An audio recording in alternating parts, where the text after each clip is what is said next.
Hi, tubers. Welcome back. Today, I want to talk to you about two things. My new preamplifier, it's a McIntosh C2800, and my turntable setup.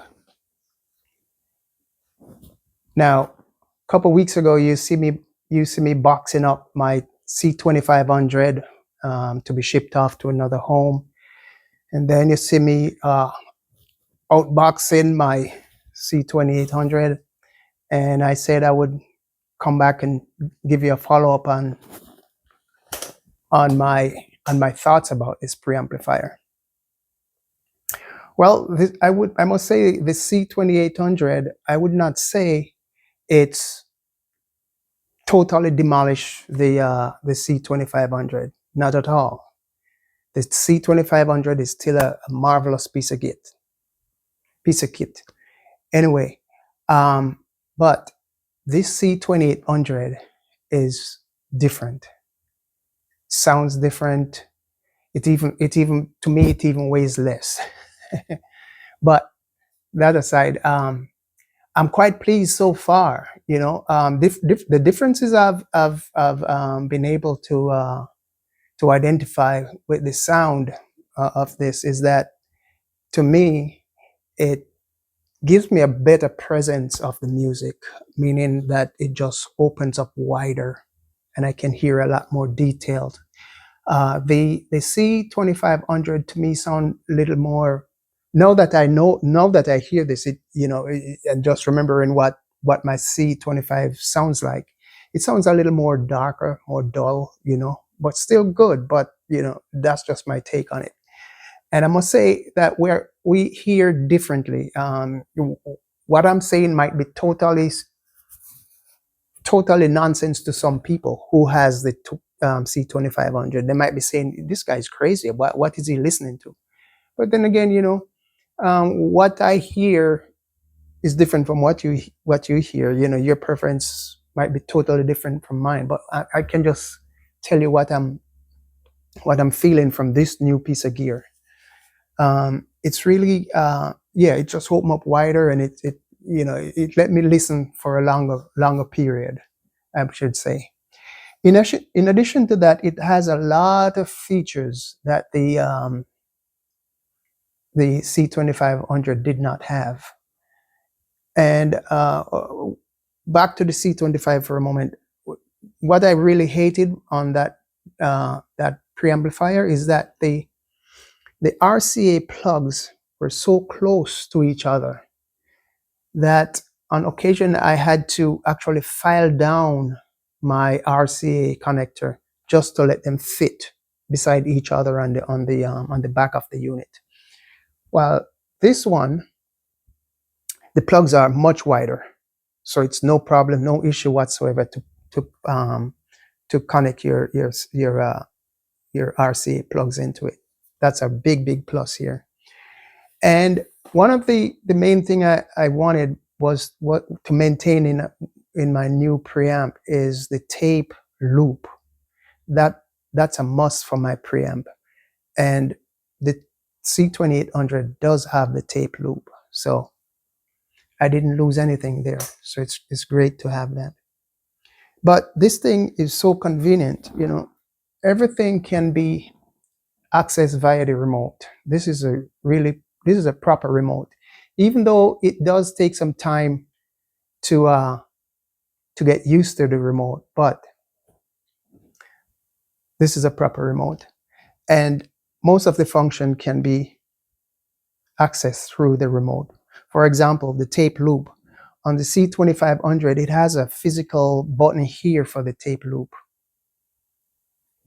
On here, you have to get it through the remote, and renaming the inputs. It's I wouldn't say it's a tedious task, but you just have to get used to it, because here you just have to press the input button here, and then from there you can maneuver to rename the the inputs. I wish you could do it from the remote, but no, you have to come here and do it. With that said, yeah, I'm quite pleased with the unit so far. So far, so good. The only thing I really hate about this is the volume knob. To me, the volume knob kind of feel cheap.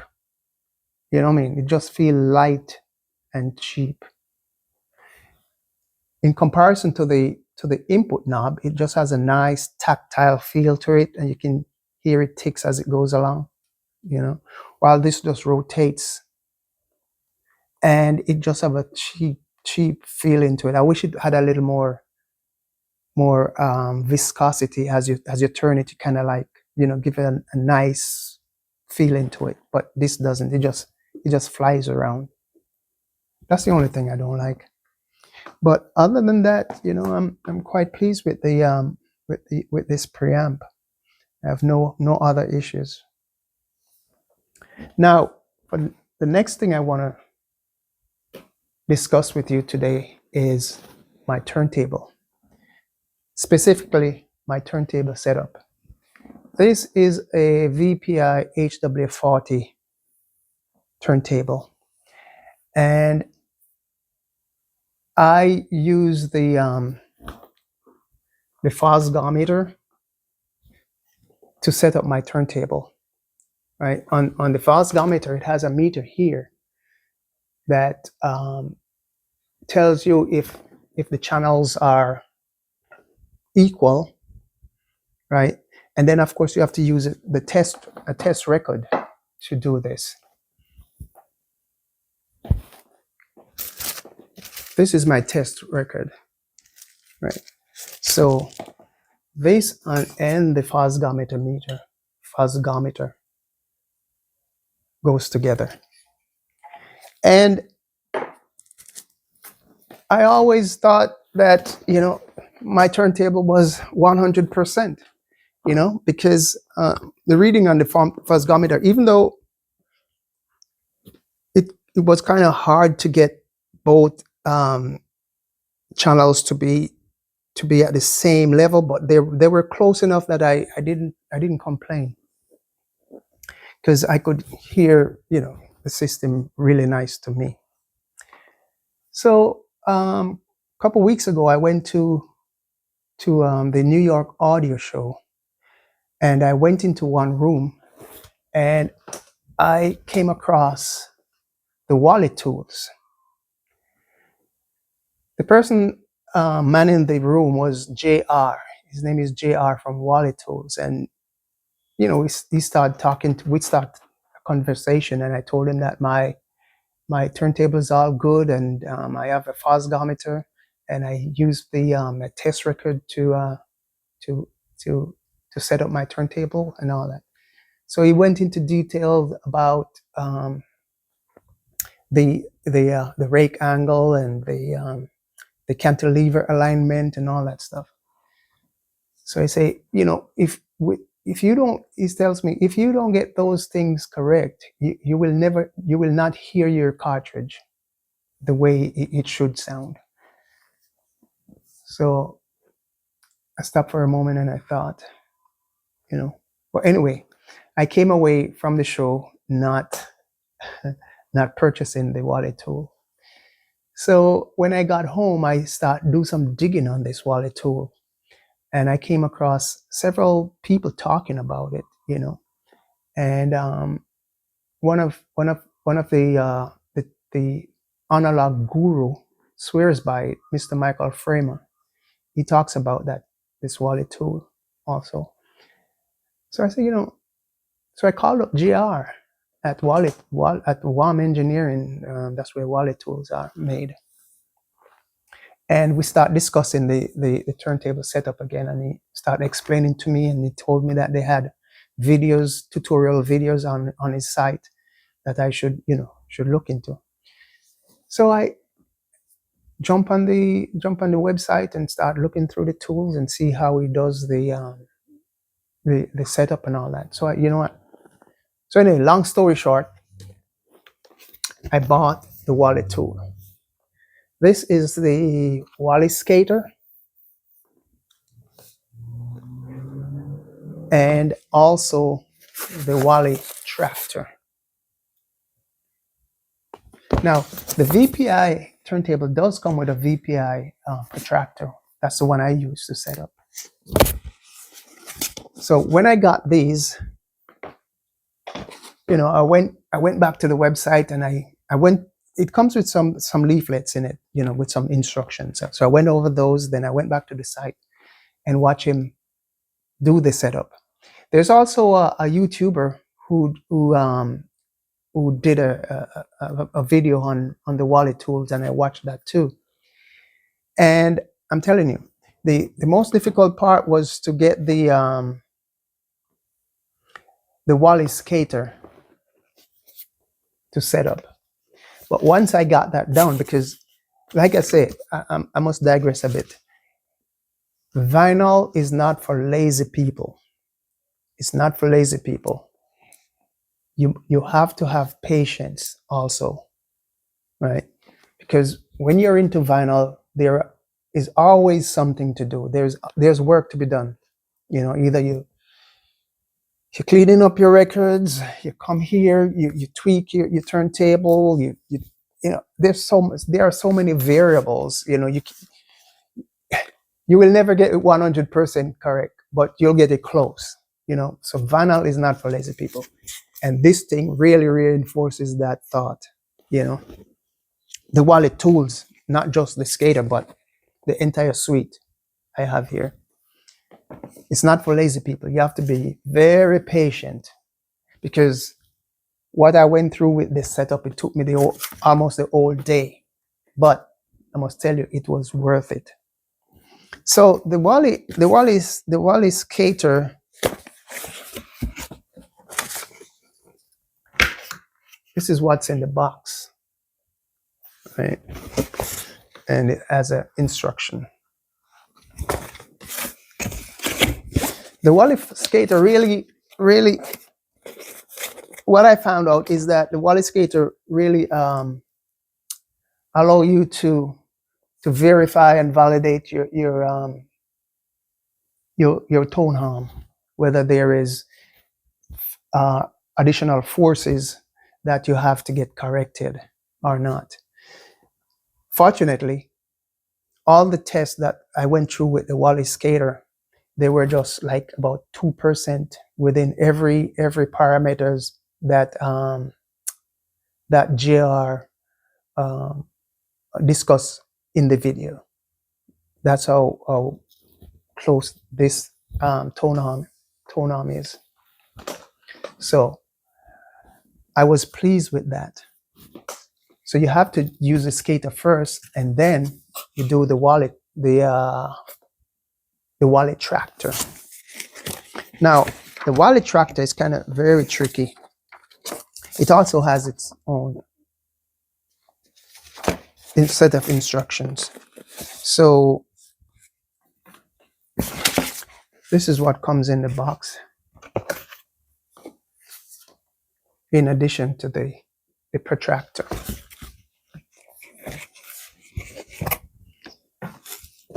So before you do anything with the tone arm, you have to get the effective length of the tone arm. So fortunately, VPI has that on their website. So mine is 313 millimeter long, effective tone arm length. So otherwise, you'd have to use this, fix it like this,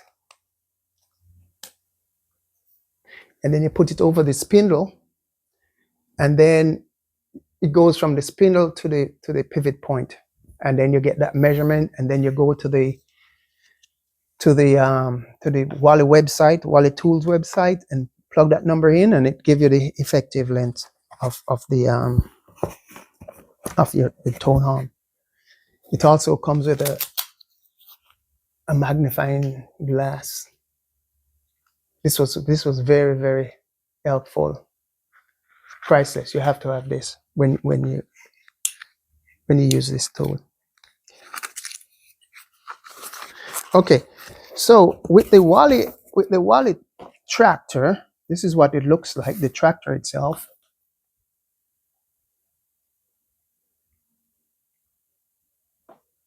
There's a lot of reflection here. With the Wally tractor, it's very very time consuming when you do this, when you're using this thing. But like I say, you have to be patient.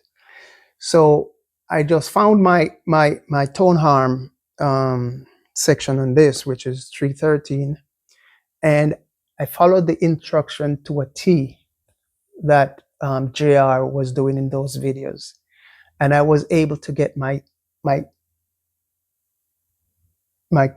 cantilever and my entire cartridge just lined up perfectly. Take a lot of time, lot of trial and error, trial and error to do this thing. But guess what? It was worth it. It was worth it. I mean, so after I finished doing this, I pack away everything, and I get the records that I listen to mostly, right?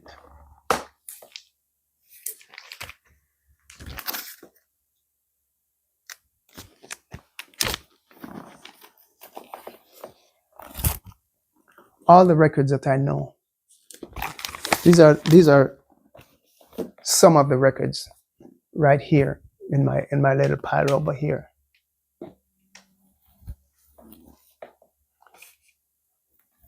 That I listen to mostly. So I know what to listen for when I'm listening to those music. And I'm telling you, it's like you said, I didn't hear the cartridge like that, the turntable like that before. Everything just opened up wide. You know, it's like, and it sounds so three-dimensional on some of the tracks.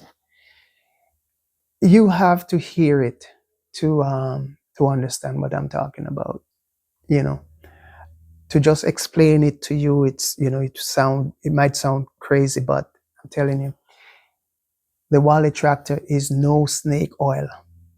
It is no snake oil. This thing really, really works. And I'm happy I bought this thing. And when I heard it, I said, what was I listening to all this time? I wish I had, you know, heard about this Wally tractor before and just pulled the trigger on it.